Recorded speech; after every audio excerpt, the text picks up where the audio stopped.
Each year, over half of Americans struggling with their mental health are not getting the treatment they need. We're working to change that. Recovery.com empowers you to find the best mental health treatment for you or your loved one. Easily research and connect with treatment centers in your location of choice that take your insurance and have the specializations you need. Find treatment today at recovery.com. Good morning to each of you. Good morning to those of you joining us online. I've had the opportunity to meet with some of our virtual guests this week, and they're unable to attend today, but I'm grateful that they're able to join us virtually.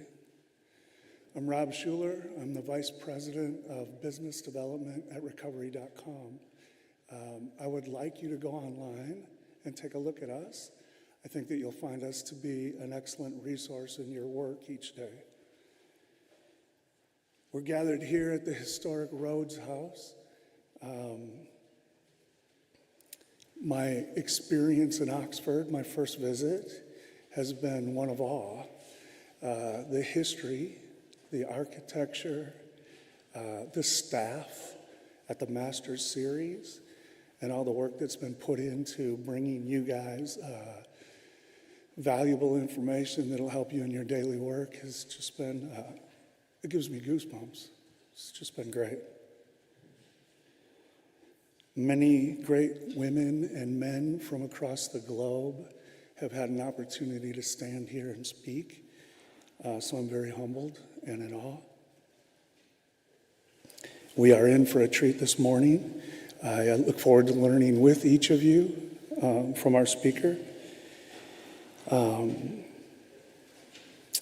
Myira Khan, I'm going to just give you a brief bio. Myira is a multi-award-winning accredited counselor, supervisor, coach, and counseling tutor. She's the founder of the Muslim Counselor and Psychotherapist Network and author of Working Within Diversity, a reflective guide to anti-oppressive practice in counseling and therapy.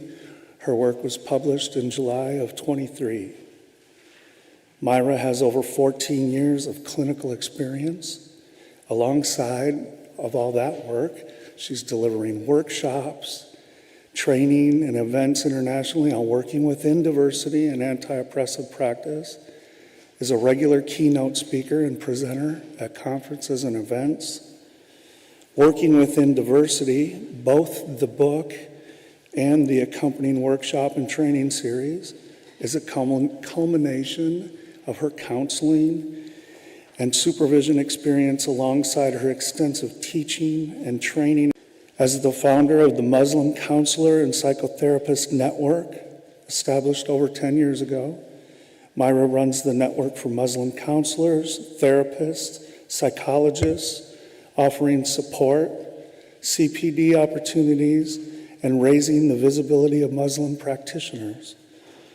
A very visible Muslim, ethnically minoritized, neurodivergent ADHD practitioner, Myira represents a diversity and intersectional identity within the therapeutic and coaching professions, supporting the establishment of diversity and anti-oppressive practice and culturally attuned practice within the profession, alongside promoting counseling and coaching to ethnically minoritized Muslim, neurodivergent, and underrepresented or marginalized intersectional communities and clients. I look forward to learning with you.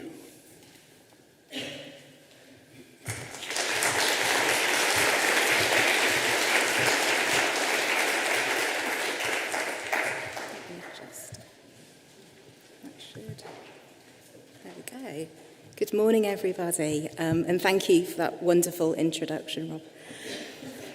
So today, I have the absolute honour to be speaking to you about anti-oppressive practice, but specifically looking through the lens of leadership and how we show up in our practices, for our teams and for our staff. in a way that creates repairs in our relationships and avoiding ruptures. So really, to kind of start with a nutshell of what we're going to be exploring today is we're going to be looking at how oppressive practices create ruptures and unsafe environments and relationships. And we're going to deconstruct that and reconstruct that and pivot into thinking about anti-oppressive practice and leadership.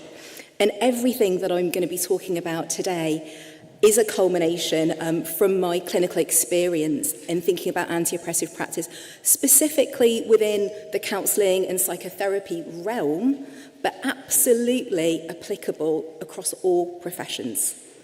So I'm excited to talk through this with all of you today. I will hopefully be holding some space at the end for some Q&A as well. So if there are any questions that come up for you during this presentation, I really do invite you to capture them and keep them for the end. But as I've said, in order for us to be thinking about anti-oppressive practice, to be doing anything anti, we need to know where the starting point is and what actually oppression is. So I always start with thinking about what do we mean by oppression? Because in order for us to understand what oppression is, then we can intentionally and explicitly work from a position and starting point of being anti-oppressive. So my definition of oppression is the systematic targeting or marginalisation of one social group by another social group for the benefit of the more powerful social group. This is about relationships. This is about oppression can only exist when two people, communities, countries, cultures are in a very particular power dynamic with each other. Oppression does not occur or exist in isolation. And when we're then thinking about oppressive practices and relationships, the definition of oppression can feel very vague and nuanced and kind of out there. But in order to make it a bit more tangible, when we're talking about oppression or oppressive practices, what we are ultimately talking about is wherever we are or whenever we are ignoring, denying or removing any acknowledgement of systemic and structural inequality. So that is what it can kind of filter down into and what it can look like if we are ever engaging in relationships or spaces where there is any denial, removing or ignoring of structural and systemic inequality. We are unintentionally and or unconsciously being oppressive. And it's so important that we have to recognise that in any space that we're in, particularly if we're in any kind of helping space, relational space, therapeutic or coaching space, that we recognise that oppression doesn't just happen out there, but it also happens in here. The in here space of coaching, leadership, therapy, counselling does not exist in a bubble or a vacuum. And I think as practitioners, over the generations of training, I think we want to believe that the in here space of any helping relationship, therapy, coaching, any kind of psychological help, we kind of have this myth or a belief that the in here space is this special safe bubble that the out there world can't penetrate. But it's about actually recognising that it's actually oppressive to do that. Because by ignoring and avoiding and removing any acknowledgement of it out there, we then do so in here. And the in here space is not a vacuum or a bubble, but rather our fields, our professions exist in the out there. So oppression is a relationship then that exists both out there and in here. Now, I'm a very visual thinker and learner and teacher. So there are a number of metaphors that I like to use when I'm speaking to audiences and when I'm delivering training. And one of them is scales. Whenever I think about oppression being a relationship, I'm talking about which end of the scales of oppression do we find ourselves being located in. And one hand of the scales is people that hold power and privilege, in relationship with the other end of the scales where there is very little power or opportunity. And so when we talk about the relationship and experience of oppression, what we are talking about is the relationship between oppressor, utilising and exercising and asserting power over the oppressed. So as I said, oppression does not exist in isolation. It happens in relationships, in relational dynamics. But what's really interesting is that very often when we think about the use of power, I think it's also about how we conceptualise power as well. And I always like to give definitions because I'm also in my work as an anti-oppressive practitioner, I think we have to be so mindful of the language that we use.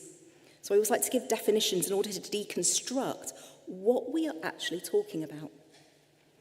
So when I talk about power relational dynamics, when I say the word power, what I'm actually meaning is the definition of power being the ability to influence and/or act. The actual definition and concept of power is neutral.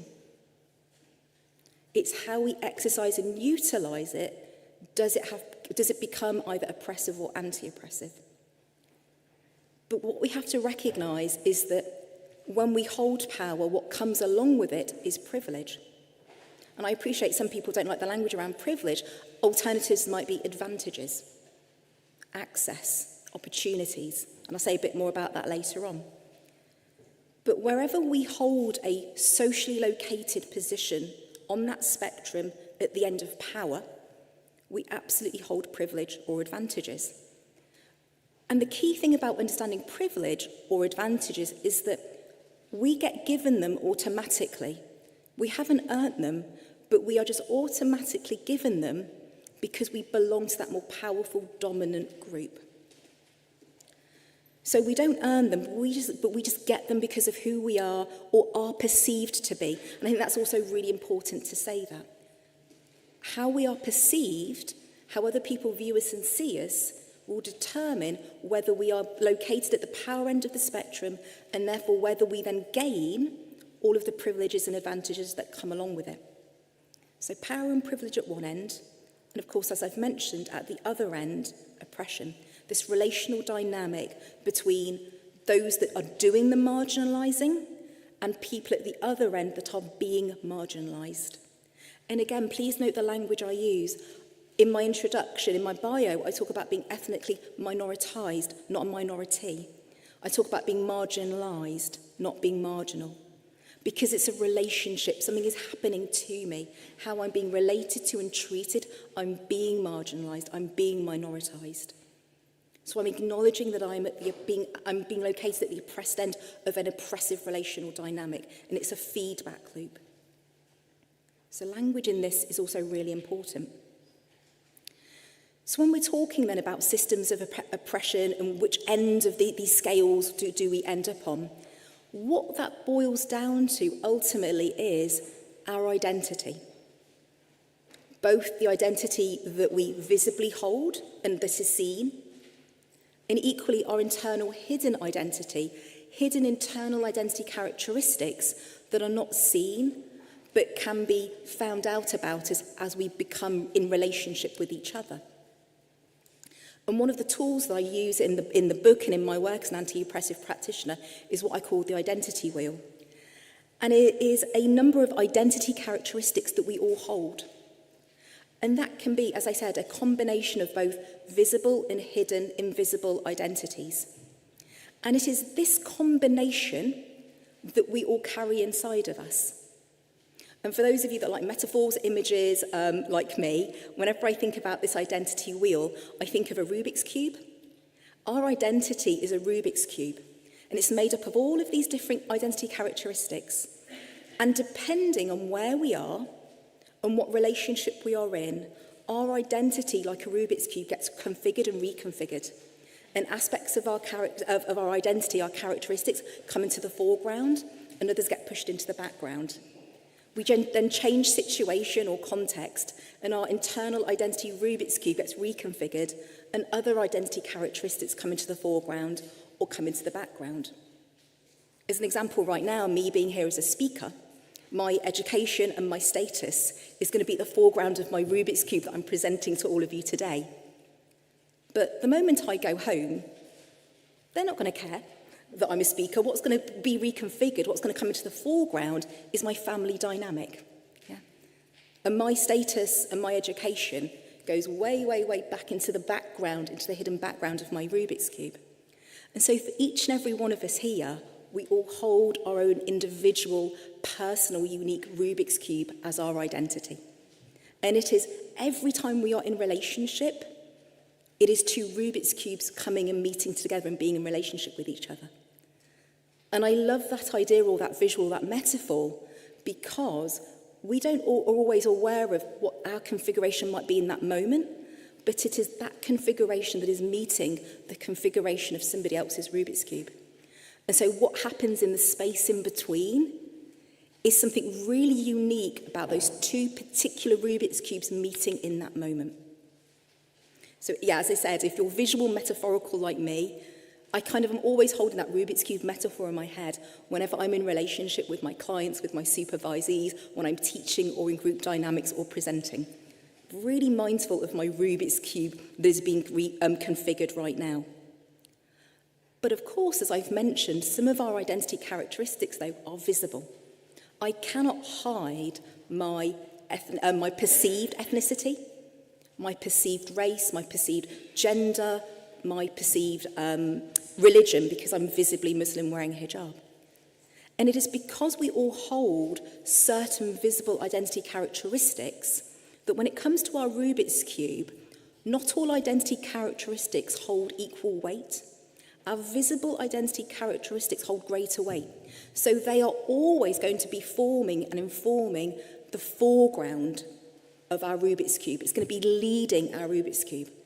So before anybody knows anything about my hidden, invisible identity characteristics, you are already meeting at least four of my identity characteristics before I've even spoken.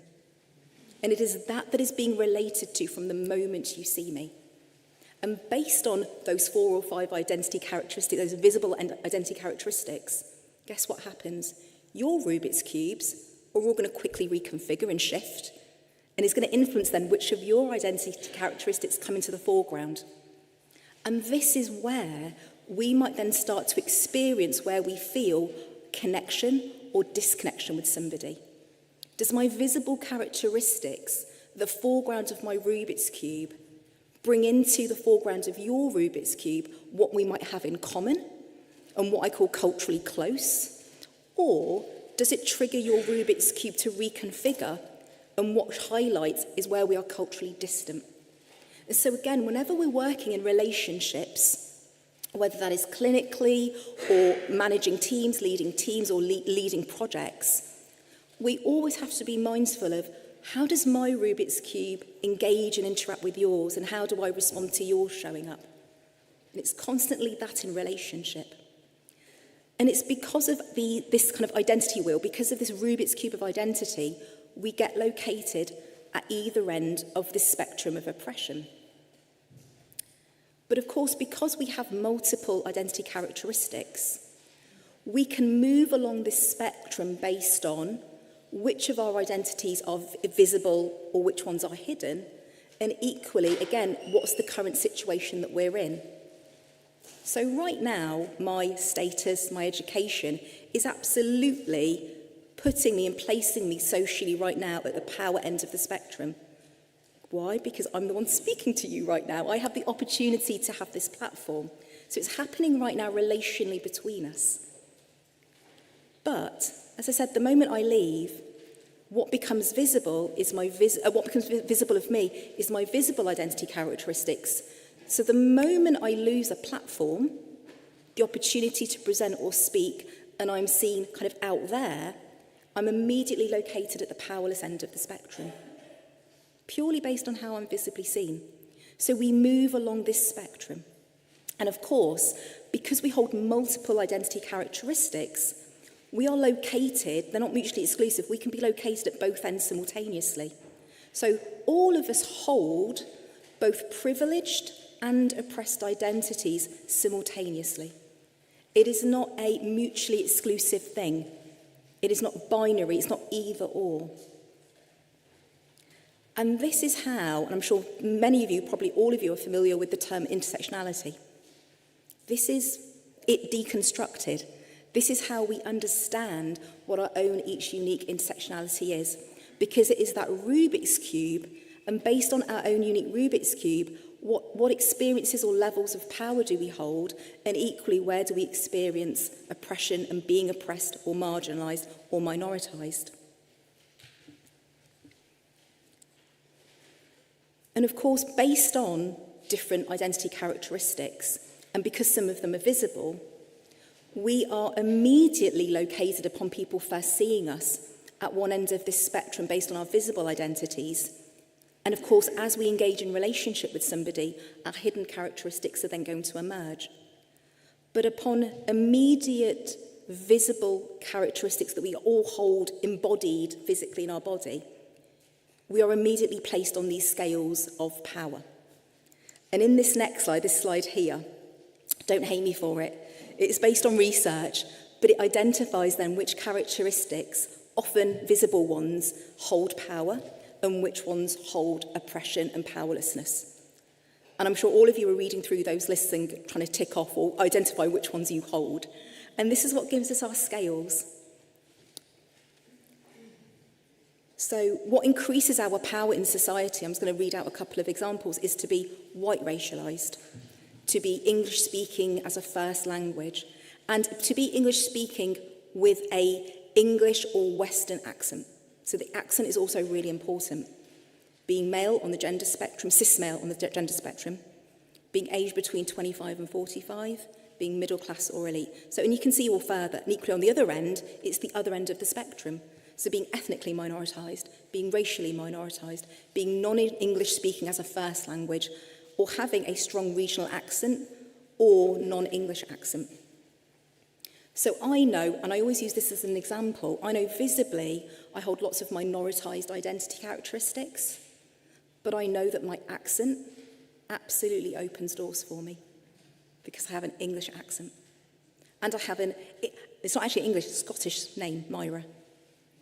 Between my name and my accent, I know that those two things in my Rubik's Cube hold privilege. I know I get opportunities to speak.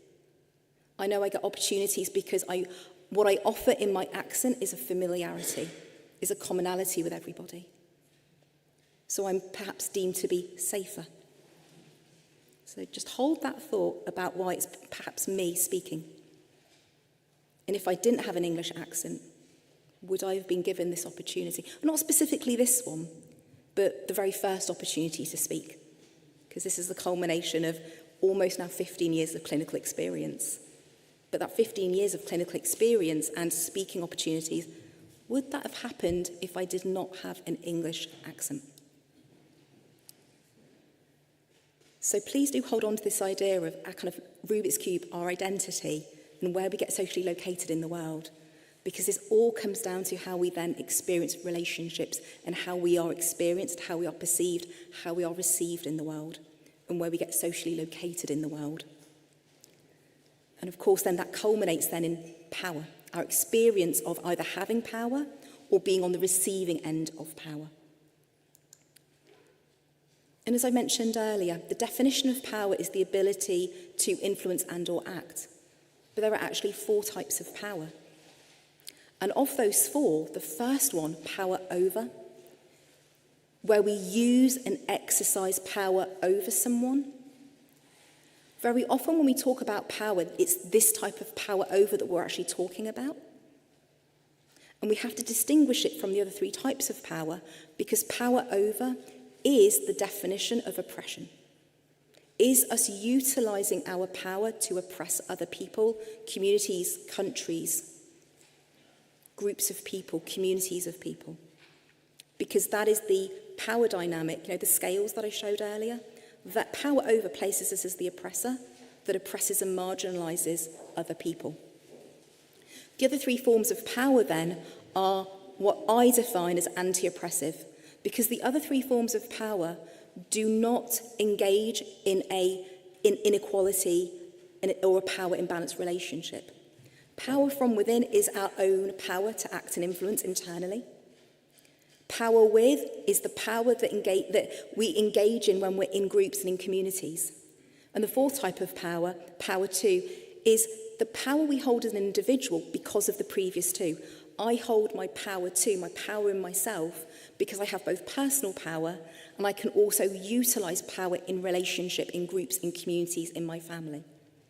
So the first type of power is, as I said, oppressive power, and that is what we are trying to pivot away from, to offer relationships that are more balanced and equal.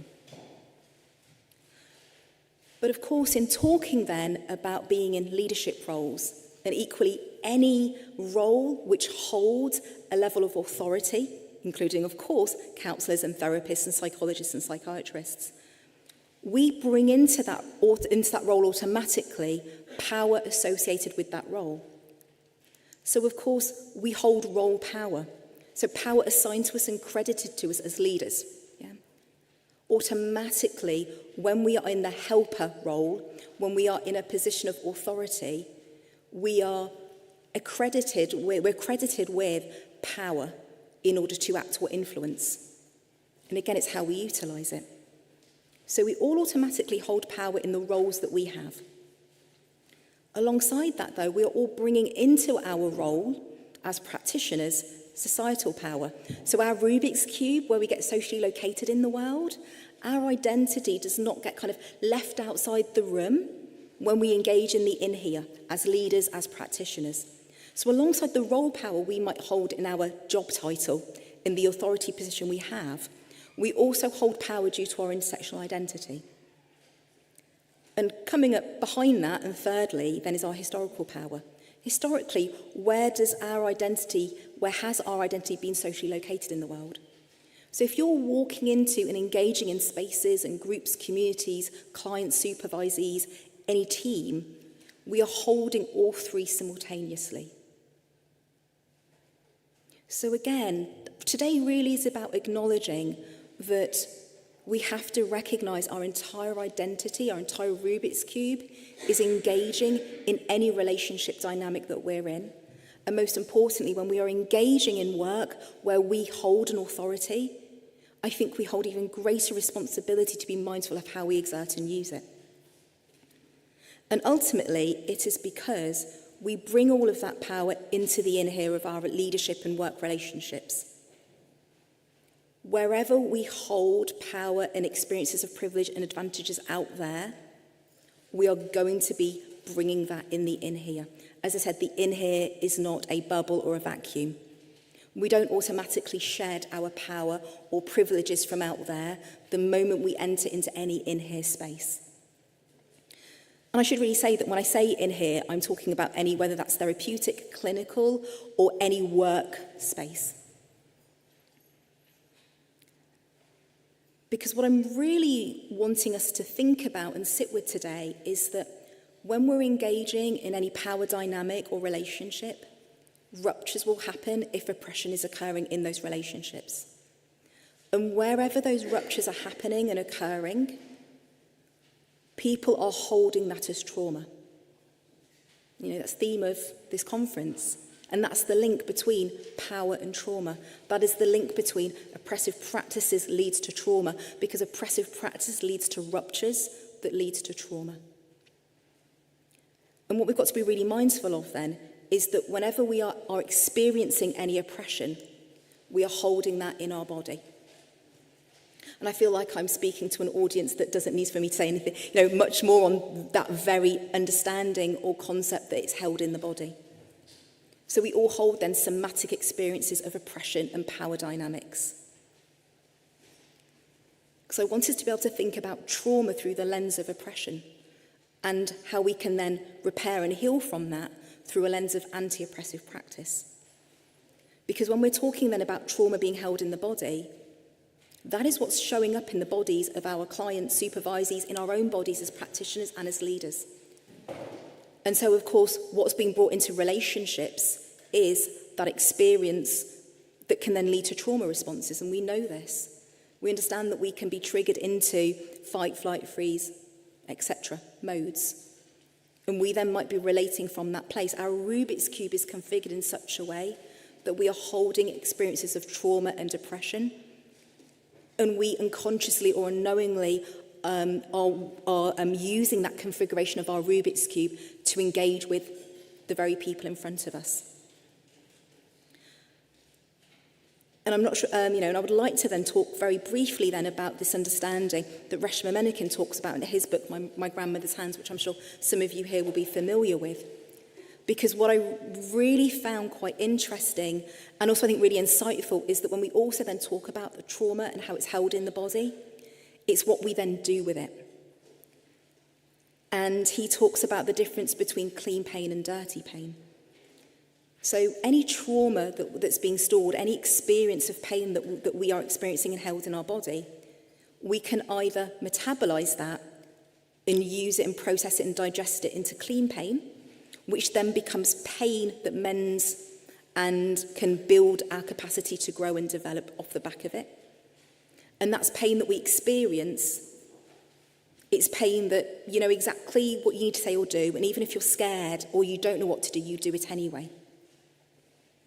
Clean pain is when you have no idea what you're going to do, but you have the courage to step forward and do something anyway, with that authenticity.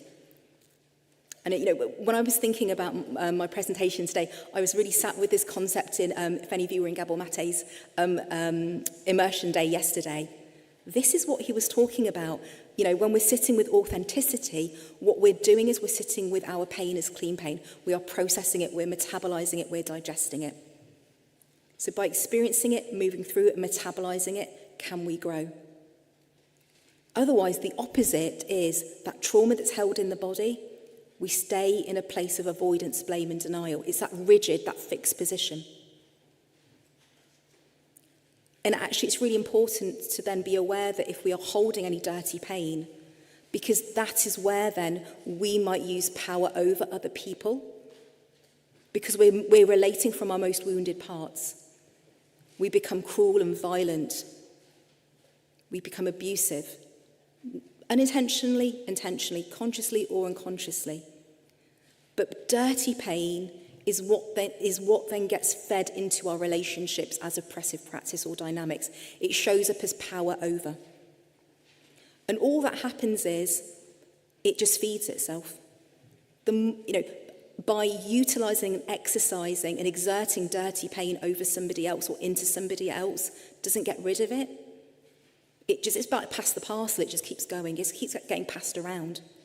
And whenever I think about dirty pain, I'm going to invite you all just to think for a moment if you've ever experienced this specific kind of experience in which when you're on the receiving end of someone's pain, trauma, anger, it feels like something has been blown into your body. Yeah? Just a head nods, yeah. We feel it physically. All of a sudden we're going, gosh, I really feel that energetically in my body.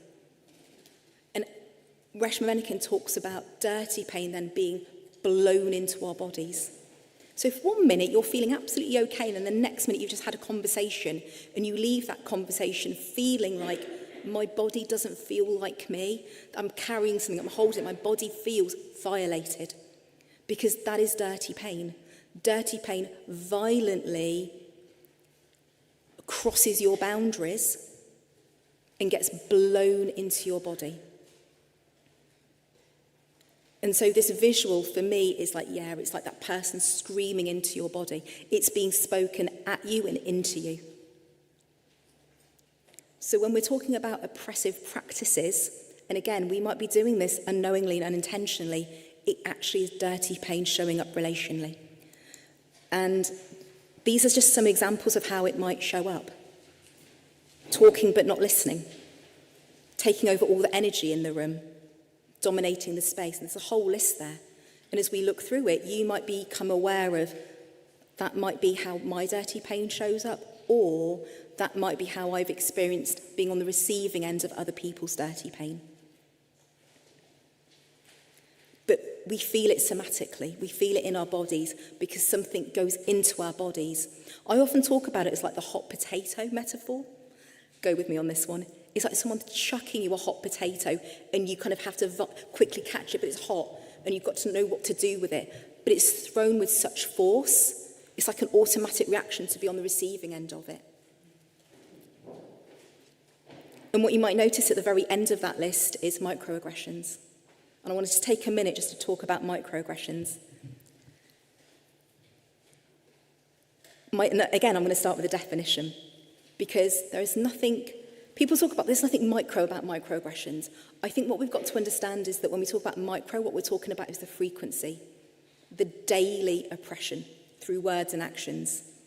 So this is, microaggressions are the daily experiences of dirty pain being blown into our bodies. And it is microaggressions that I think we have to be most aware of, because they happen quickly and suddenly. And then before you know it, you in your body are holding somebody else's dirty pain. Or, equally, you're the person who's utilising microaggressions to unconsciously or consciously get rid of your dirty pain into somebody else, because it's a quick win. Oh, I immediately feel better now because I've just said that to somebody. I feel better because I've exerted my power over them. This is oppression. These are oppressive power relationship dynamics. And so when we're talking about being in a position of authority, in a position of power as practitioners, as leaders, guess what? Utilising microaggressions can become really quick to our hand to use. Because it's through our power and privilege, our power over the other person, clients, supervisees, our team, our staff, that we can get rid of our dirty pain quickly and easily and take no accountability for it. And yet, it is these oppressions, these microaggressions, that is creating ruptures in our relationships on a daily basis. And so again, some examples, if we're thinking, well, I'm going to try and put this contextually. And again, as we go through this list, some of you might recognise that you've either been on the receiving end of it, or you have recognised yourself that that's how you have perhaps discharged some of your dirty pain in the moment, because it's felt so painful for you that your body's not been able to hold on to it and you've wanted to get rid of it like that hot potato. But again, it can only happen relationally. In order to get rid of dirty pain, we need the other body. I'm going to talk about different types of bodies as well, because some bodies are easier to blow dirty pain into. And again, that is born out of systemic inequality and systemic inequalities and oppressions, historically, socially, and culturally. But ultimately, what we're really talking about is, if we're not acknowledging then identity and lived experiences, if we're not acknowledging those power dynamics relationally, where we belong at the end of a spectrum of oppression, if we find ourselves always in the position of power and privilege, are we using oppressive power over others? Or do we find ourselves at the oppressed end of the spectrum, and do we then become the bodies for which dirty pain is constantly being shoved into us? Are we always being violated with other people's dirty pain? And how this most often and very easily gets played out then is through microaggressions. So that is us really deconstructing. When I talk about oppressive practices, in a nutshell, this is what I'm talking about. But I always do this in my training, it's something about having deconstructed oppression, we're always a bit like, now what? Guess what? We now get to reconstruct it as anti-oppressive leadership and practice. And why we do that is so that we can then actually build and repair anti-oppressive relationships. Going back to those scales, we want to be able to equalise them. So what I mean, again, this is my definition, my understanding of anti-oppressive practice. This is the work that I do in my practice, in clinically, how I work as an anti-oppressive practitioner. Is the very first step is that we have to explicitly acknowledge systemic and structural inequalities. Those very systems of oppression that we all exist in, and that power-oppression relational dynamic. Because if we don't acknowledge that, we're then actually denying that oppression exists. We would sit in a position that we would ultimately be saying, well, racism doesn't exist. Everyone is equal. Or the saying that, for example, I don't see colour. Yeah. This is how oppressive practices show up. So to be anti-oppressive, we have to acknowledge that every single one of us is within this framework of systemic and structural inequality. The difference between us, though, is where we get located within that framework. Some of us are at the power end, some of us predominantly at the oppressed end. And it's which end of the spectrum do we find ourselves being located in most often? Anti-oppressive practice and leadership then also supports an understanding of how each person is shaped by their lived experiences. For every single one of us, our lived experience is born out of where we find ourselves in structural and systemic inequality frameworks, and therefore which end of the spectrum we experience most often.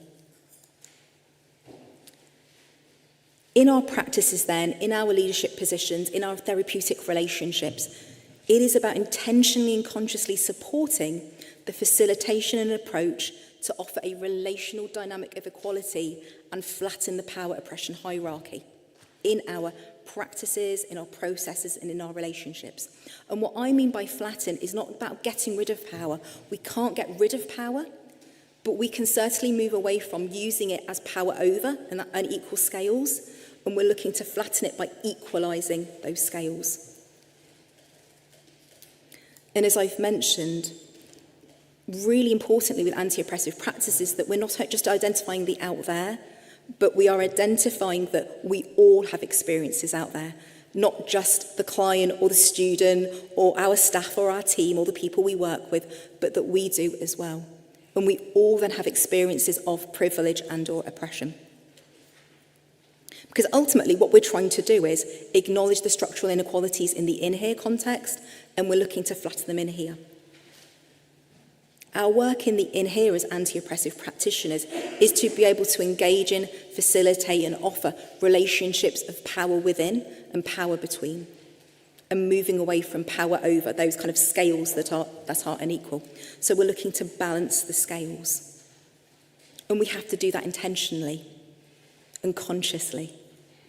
Because if we're not doing it consciously and intentionally, the default is oppression.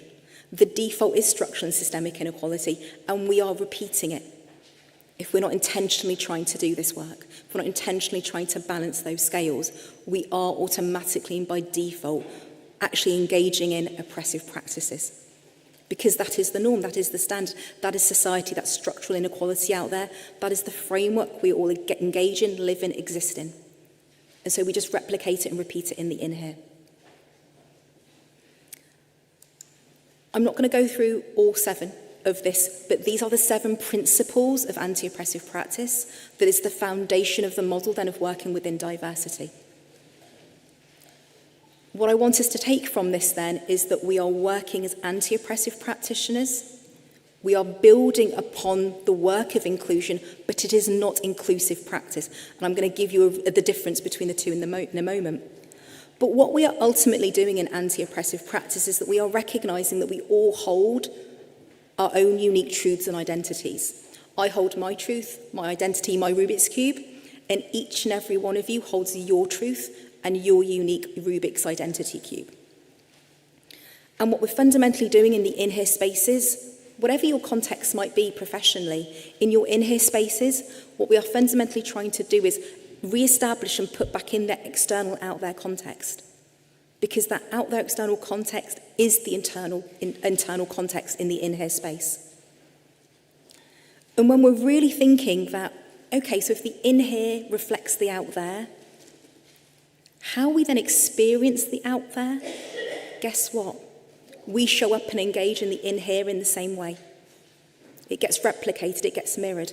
So for every single one of us engaging in this space right now, we have brought into this space expectations, assumptions, projections, transferences, everything both consciously and unconsciously of how we experience spaces out there, we have brought into the in here. And of course, because our experiences out there are different, we're each going to experience the in here differently as well. So I kind of want to give a nod to and an acknowledgement that we each have our own truth and lived experience of landscapes, spaces, and ultimately our experience of belonging. Because I want to talk about then our experience of relationship with spaces. So again, some visuals. Whenever I think of describing then the difference between inclusion and anti-oppressive practice, go with me on this one. For some reason I think about supermarkets. So These three rectangles here represent a space. And in this example, I'm going to say supermarket. In these spaces, in these supermarkets, for each of us, we are the manager. Okay, I've promoted everybody to supermarket manager. We are each the supermarket manager of this space. When it comes to being inclusive, if I was a supermarket manager and I wanted to be inclusive, I then would, in my inclusive supermarket, be the big blue dot in the space going, I'm the manager, I hold power and authority. And all those other dots are the customers coming into the space. And because I want to be inclusive, I've done some DEI tick box exercise last week at HQ, I now want this space to be inclusive. And I do that by having opening hours that I decide, but in those opening hours, anybody can come in. That is the degree of inclusion. Inclusion is a gatekeeping exercise where the person in charge of the space gets to decide who gets access to that space and when. But because I'm being inclusive, I'm saying everybody can come into my supermarket between the hours of 8 a.m. and 8 p.m. But beyond that, I don't think anything more of who is accessing the space. But I'm saying I'm inclusive because everyone can access it in those opening hours. But in that space, I'm still holding power and authority. And I'm not even thinking about who my customers are. So that's inclusion. But okay, let's think then about anti-discrimination, because now I am thinking about the people coming into my space. And guess what? I'm going to treat everyone the same. Anti-discrimination work, again, is about, I'm going to still hold power in this space, I'm the manager, but I'm inclusive because everyone can come in. But once you all come in, I'm showing equal opportunities and I'm showing equality because I'm going to treat you all the same.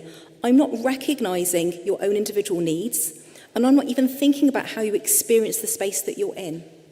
But I'm treating you all the same, and I'm being equal ops because I don't see colour. So that's an anti-discriminatory practice. However, I've attended Myira's workshops and trainings and read her book, and I want to be an anti-oppressive supermarket manager. So the moment I'm an anti-oppressive supermarket manager, guess what? I'm acknowledging my power, and I'm working to flatten that power between me and my customers. And guess what?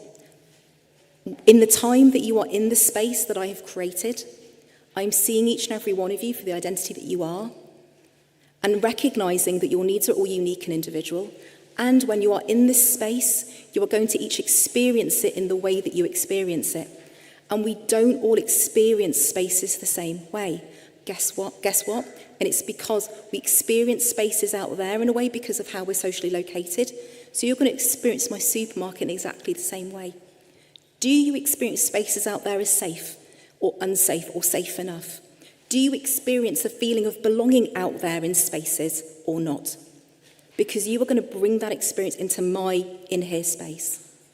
And so I'm working relationally with each of you. For you, I'm offering you spaces, and I'm creating spaces for each of you to feel safe or safe enough in. What I'm not doing is being oppressive and saying to you, I've created a safe space, therefore you must feel safe. So anybody, this is a quick little tangent, but side note, if anyone is saying, if they are promoting their therapeutic practice, coaching practice, any kind of helping service, and you're saying you create safe spaces, you are not. What you are exercising is your power over your clients and supervisees because you are telling them how to feel in your space. We don't create safe spaces. We create spaces for people to feel safe or safe enough in. And we don't get to decide if they do. We ask them if they do. And if they don't, we have to understand relationally why they don't. And can we look to flatten that relationship so they can feel safe enough with us? We cannot assume, determine, or impose, aka oppress, our clients or supervisees or team or staff into telling them how they feel. So we don't create safe spaces, we create spaces for people to be safe or safe enough in. But yeah, as a little side note, some of you might want to think about how you phrase that on your websites.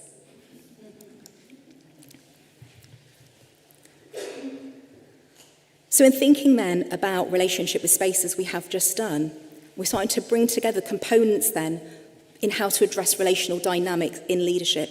If we are ever in a position of authority, there are 4 things we need to consider.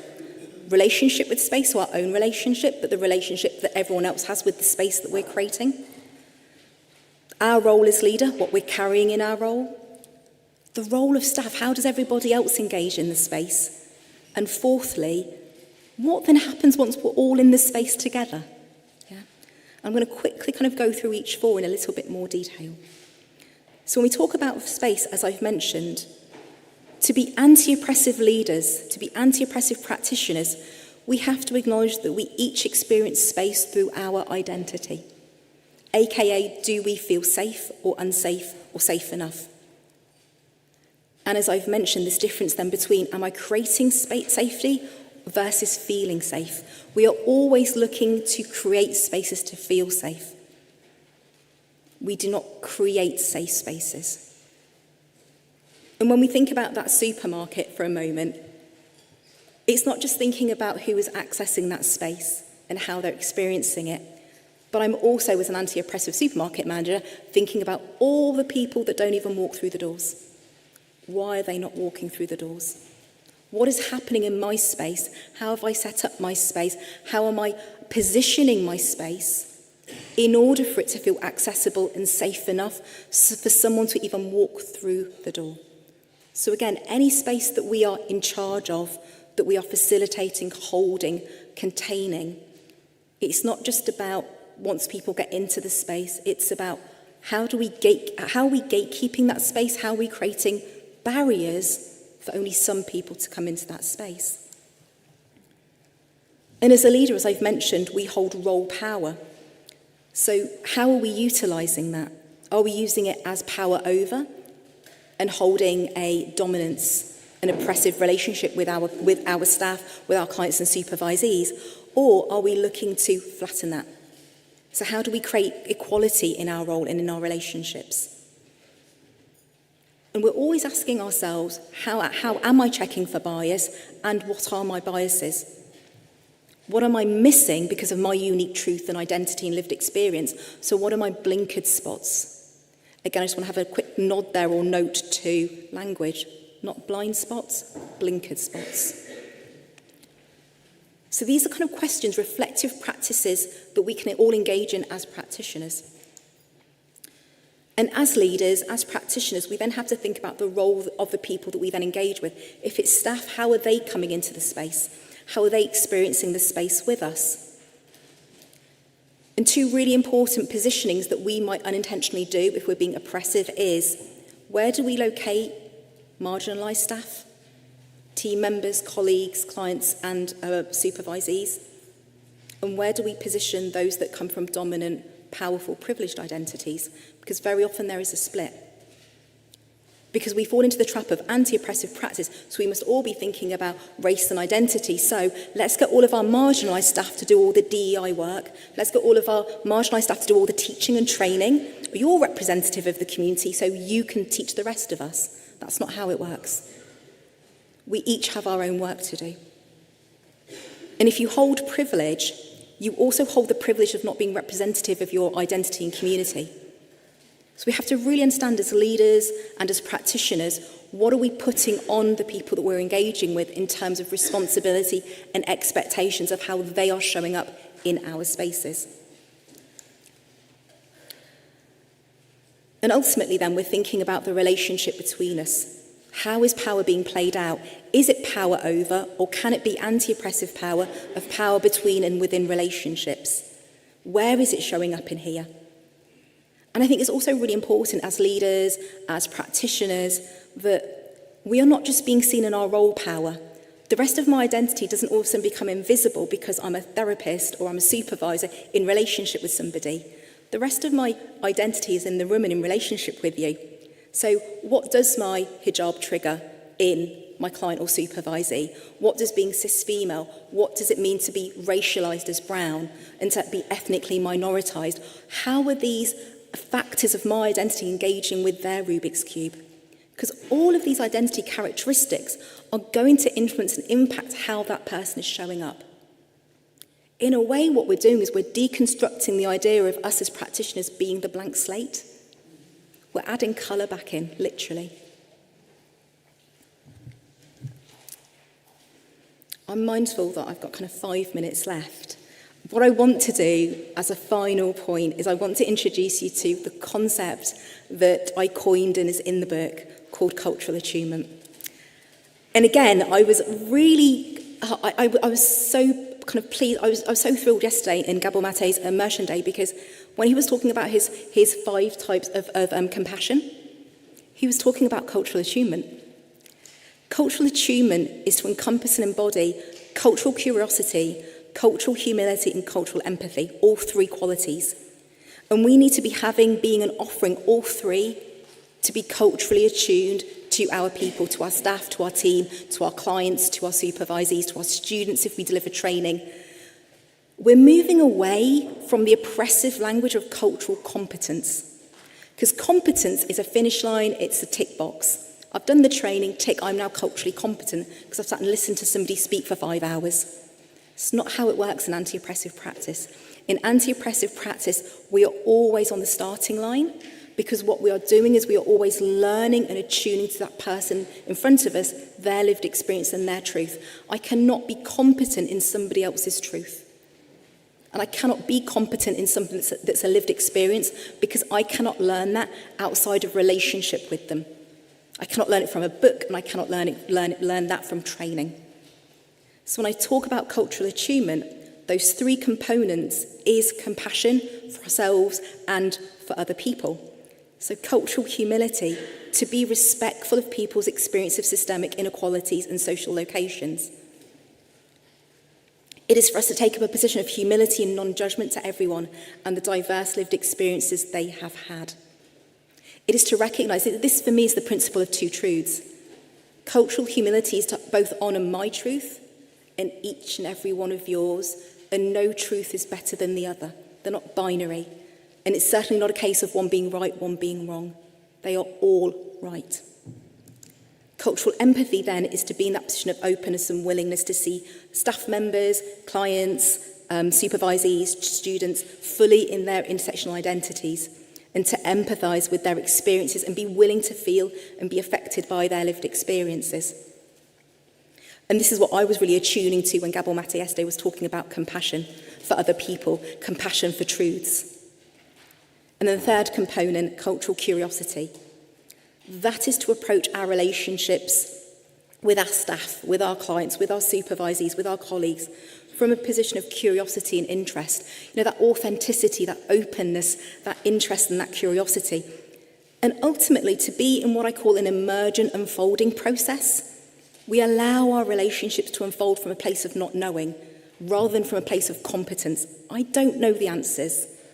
I'm here to discover and be curious about it, and then to offer the space for others to share their lived experiences in. So for me, anti-oppressive practice is to show up with cultural attunement and to be intentional to culturally attune to our staff, team members, colleagues, whether it's clients or supervisees or students. I want to end there because I do want to hold some time for questions. We've got a few minutes to the end, so I want to open up the space, really. We don't have so we have lady here. We're going to start. I'm kind of look at this in my position of power at the front. I get told Q&A, so please, if you want to kind of, we don't have mics, so yeah. Do you want to? Yeah, do you want to speak up, please? I can repeat it as well.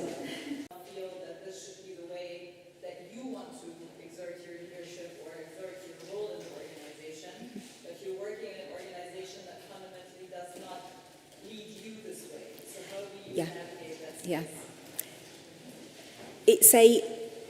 So in that question, there's something here, again, because I'm visual thinking, I'm talking about, so we are the person inside any organisation. All of us work within organisations or structures. And because we all work within structures, we all exist in oppressive structures. We all exist within systemic inequality at every scale. And for me, there is then a distinction between what am I looking to change? I cannot change the external context around me before I change the internal context within me. And this is why, for me, cultural attunement is so important. Because if we can be anti-oppressive in our relationships, anti-oppressive towards ourselves as well. Where do we minimize ourselves? Where do we dismiss our thoughts? Where do we marginalize and, talk to ourselves in a way that is exerting power over us? Can we do that for ourselves first and foremost? Second of all, can I then do that relationally with others? And then once you start to engage in anti-oppressive relationships, that's where the dirty pain gets manifested and digested into clean pain. That then moves us into then all of a sudden we are relating relationally in groups and in communities and in teams with clean pain and with anti-oppressive relationship dynamics. It's kind of a ripple effect. We cannot go and change a system because the people haven't changed. And that's why maybe DEI work or any DEI initiative doesn't work long term, because it changes a structure without changing its people. We have to change ourselves and our relationships with each other first to do that. Does that answer your question? Thank you so much. We've got lady here, and we've got a chap at the back. So we've got lady here, yes, and then we'll come to you as well. Hi, thank you for that.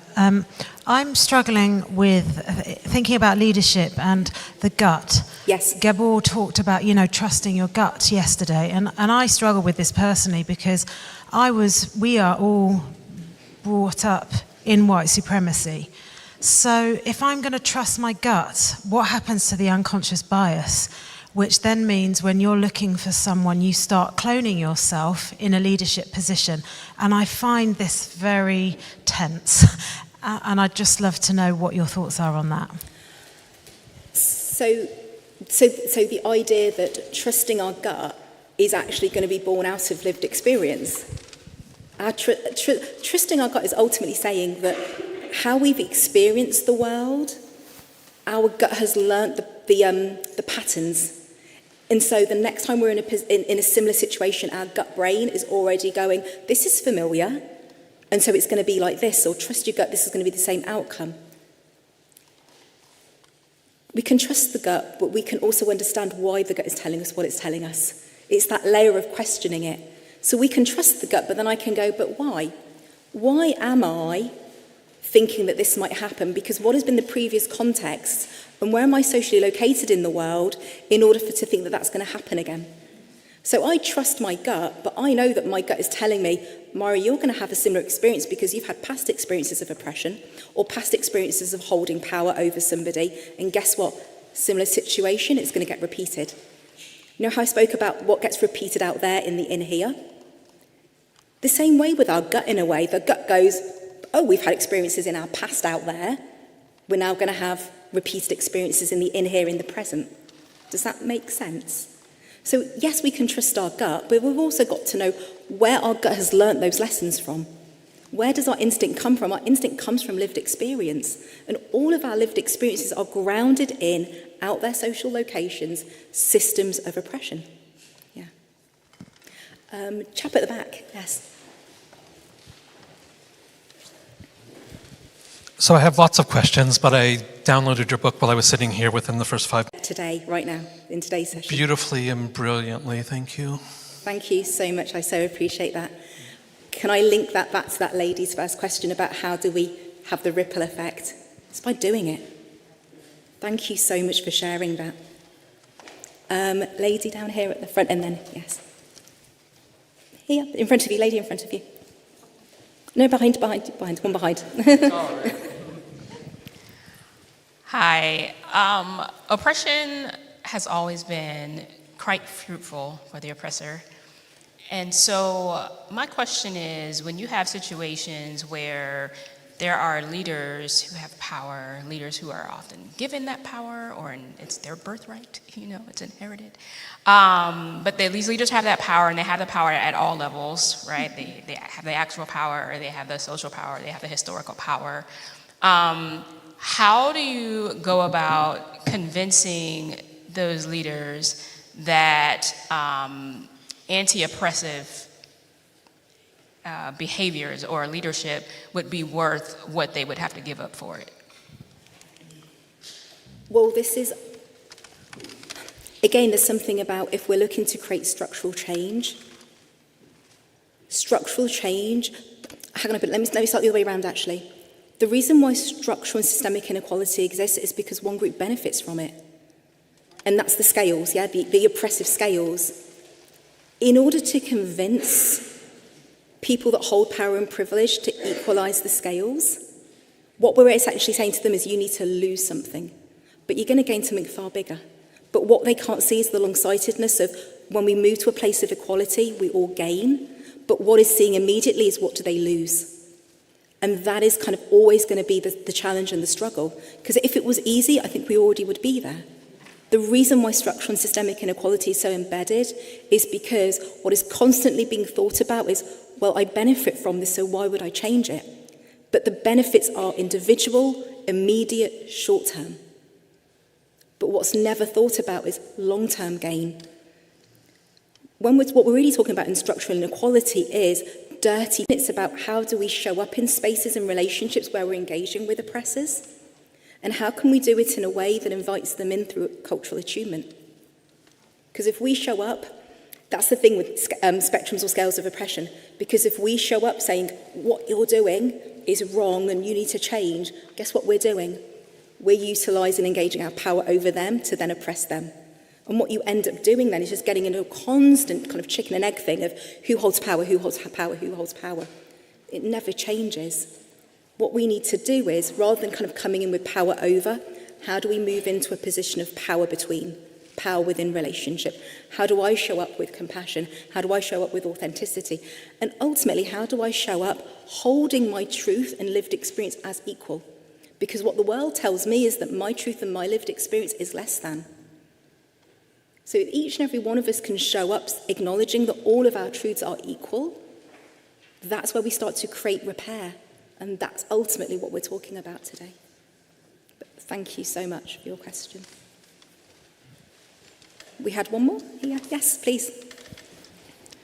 Hi. Hi. Hello. Hi. I'm Idiane Monteggia. I'm also not a practitioner and work in a similar space to the lady in the yellow top. Working a lot with corporates on DEI, and so I'll definitely be following up afterwards. I guess I was interested in whether you have worked directly with corporates on putting some of this into practice, because to be frank, from my lay perspective, a lot of the language is very, very hard to absorb, which is absolutely fair because your audience is them, not me. But I'm just wondering if you could talk a little bit about how you turn this content into something that leads to change. And if I just may comment on the gut and on the how do you get them to change point. I've been thinking about, how do we trust our gut? And part of it to me is around the acknowledgement that what our gut tells us isn't just a bit based on our lived experience right now. It's also on everything we inherit from around us. And a lot of what our lived experience takes us to do is not actually coming from our gut. We feel deeply uncomfortable most of the times when we are taking advantage or holding power over someone else. I've never heard anyone kind of go, yep, I lashed out at someone and it felt so good and I want to do it again. It's generally that you feel embarrassed, uncomfortable, you might not admit it, but it doesn't make you feel good. No. It's a pathologizing feeling. Yeah. And on the kind of getting them to change, it might help to remind them what happened to people who didn't, they had their heads cut off. And it is something that people in the corporate space, people in the leadership space, at the very high levels, there are those individuals who are thinking in that way, but it's not all of them. And so that's why I think it's really important, and I want to know more about your work with them, to give them really tangible ways that they can understand and put this into practice, because those people are our allies at the leadership level, but they are a minority for now. Yeah. And I've recently worked with an organization that was trying to do some of this stuff, and they've not managed. They've given up, basically, because there were two people who were fighting for this kind of stuff, and one left for personal reasons, so then it all fell apart. So two thoughts in answer to your question. One is, it's about making, again, because language is so important, there is absolutely space and room for DEI, diversity, equality, inclusion work, but as we've seen from today, that's not anti-oppressive practice in leadership. For me, it is about understanding that there's a place for the DEI work, but actually what we're trying to introduce and think about and change is anti-oppressive practice. So for me, we get through the doors and into spaces by not showing up as DEI work. Like I'm not a DEI practitioner, I'm a therapist, by trade. But what I specialise then is anti-oppressive practice within that. So in terms of then the second point about how do I utilise and teach this in organisations, what I'm currently doing kind of organisationally is going into, more so within the field of psychotherapy and counselling, is going into training institutions and counselling services and going, it's all very well that we're talking about anti-oppressive practice at the therapeutic relationship level or supervision level, but where does that come from? It stems from the very top of the organisation, that if those relationships at the very top are oppressive, guess what gets reenacted on the spiral down? So we have to go in at the very top. So a lot of the work that I'm doing within the field of psychotherapy and counselling is engaging and teaching anti-oppressive practice to the very top. And for me, being an anti-oppressive practitioner is working ethically. So a lot of the work that I'm doing in the field currently as well is looking at ethical practice and ethical frameworks, and we're looking to re-establish and introduce into it specifically anti-oppressive practice, because for me that is ethical. That's working ethically. That's great. Yeah, because all companies have codes of ethics and yes, exactly, yeah. statements and whatnot, and it's great. It's a great way to go in. And just for the record, I love the idea of DEI. I hate how it's been executed and have struggled with the kind of any time I'm asked to do any work on it, and I'm just like, oh, none of it works. Why do we bother? So today has been so great because it gives me hope that there is a way. I hadn't heard of your work before, and I honestly booked this session because a higher force made me. And I've been navigating this whole conference like, why, what, where, and then I attend a session. I'm like, oh, that's why I'm at this session. I'm so glad something made me come, and that applies perfectly to your session, which has been wonderful. Thank you so much, and thank you to everybody. I'm mindful of the time.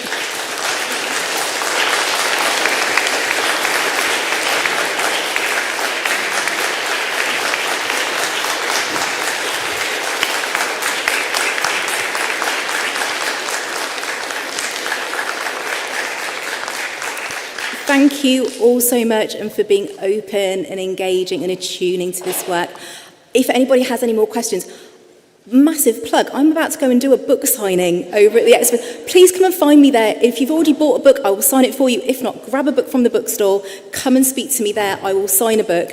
And if you come to the book signing with a book as well, I might have a little freebie for you as well. Thank you all so much.